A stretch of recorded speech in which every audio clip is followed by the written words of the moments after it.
Hi guys!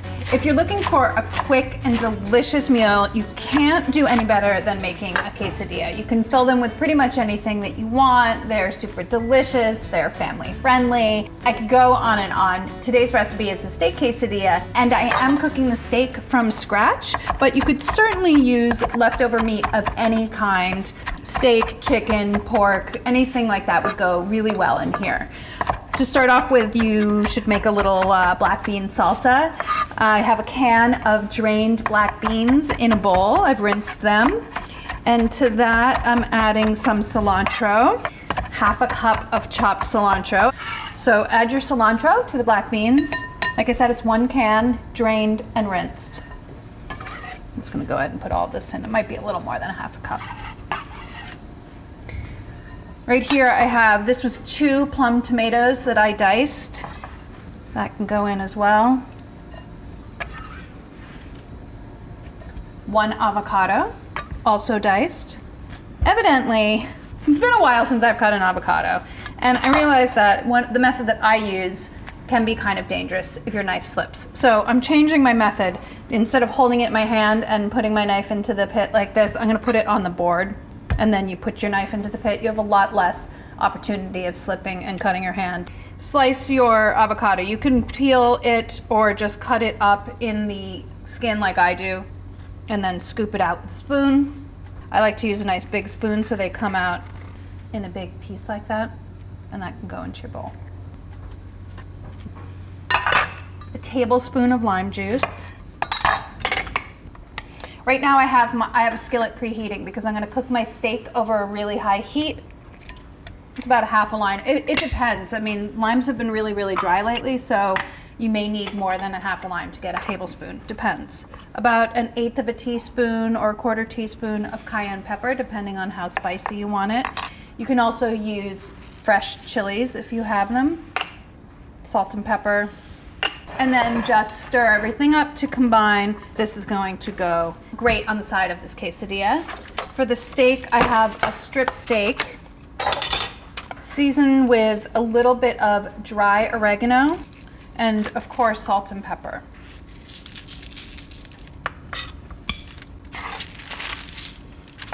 When you're searing steak, you want to make sure that it's nice and dry, so pat it dry before you season it. And I'm going to season this with some dry oregano and salt and pepper.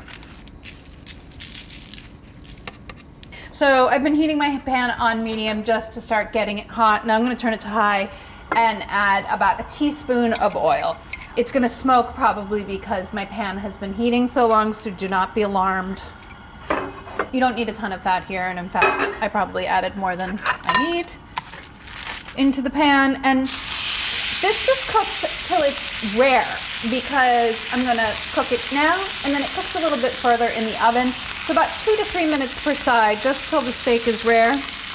And then I'll let it rest for about 5 minutes before I slice it. After about 2 minutes, just turn it, and you can see that it's got some really nice browning on it. That's because the pan was super hot. You wanna get a really good sear on here. And then another 2 minutes on this side. It has great color on both sides. I'm gonna turn it off. I'm gonna turn it for 30 seconds, I guess, on its edge, because I like the fat to get golden brown, and I know a lot of recipes don't say to do that, but I like to eat the fat if it's all crispy and delicious and salty and nice, so I like to cook it a little bit. You can see it's rendering a lot of the fat right out. And now it's golden brown. And then just take it out and let it rest for about 5-10 minutes before you slice it to make your quesadillas. To get ready to serve, what you're gonna wanna do is slice up a red onion, or you can use yellow or white if you prefer. Completely up to you. And heat your oven to 425 degrees. This is a pretty big quesadilla, and you can certainly finish it on top of the stove in a skillet, but it works really nicely and the cheese melts really evenly if you do it in the oven. So I'm doing mine in the oven. Thinly sliced onion. Make sure that your onion is really thinly sliced so that when you put it into the oven, it cooks through. This is kind of a biggish onion, so I'm not gonna slice all of it. I don't think I'm gonna need it. I am using pretty large tortillas. You can see they're quite big. This is like a 10-inch tortilla, flour tortillas. So they can take a lot of filling. the steak has been resting that can get sliced. I like to make sure that the steak is really nice and thin. It makes it easier to eat. Okay, that's gonna be enough for what I'm doing right now. I have some pepper jack cheese. It's got a little bit of spice in it. You wanna brush the tortillas on one side with olive oil. And I'm making these on a half sheet pan, rimmed baking sheet. One side of each gets oiled. Then sprinkle with some cheese.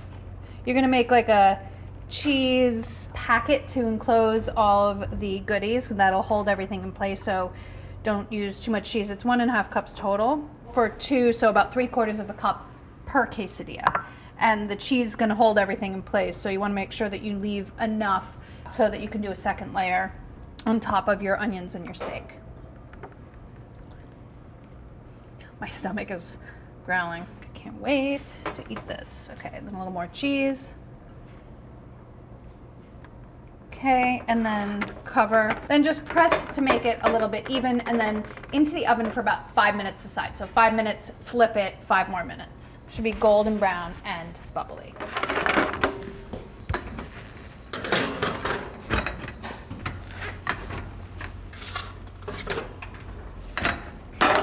Golden brown and very deliciously fragrant, because melted cheese is one of my favorite scents.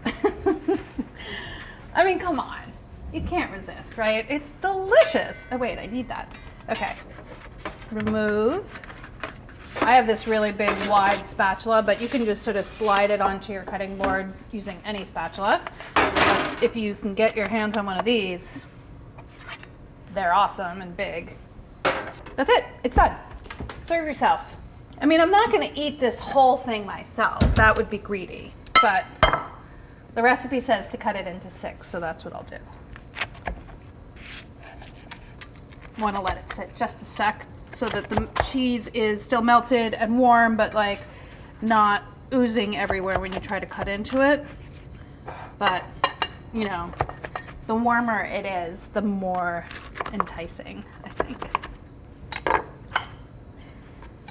So I have that salsa. I have a little bit of sour cream too. Get some of that salsa.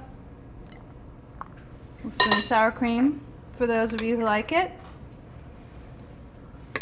All right, actually, I'm just gonna leave this one like this and then pick this one up and eat this. It's really good. It's like the most decadent and amazing grilled cheese. You guys are gonna love it. Give it a try. If you like recipes like this and you want more, make sure to click like and subscribe, because we have plenty more where this came from.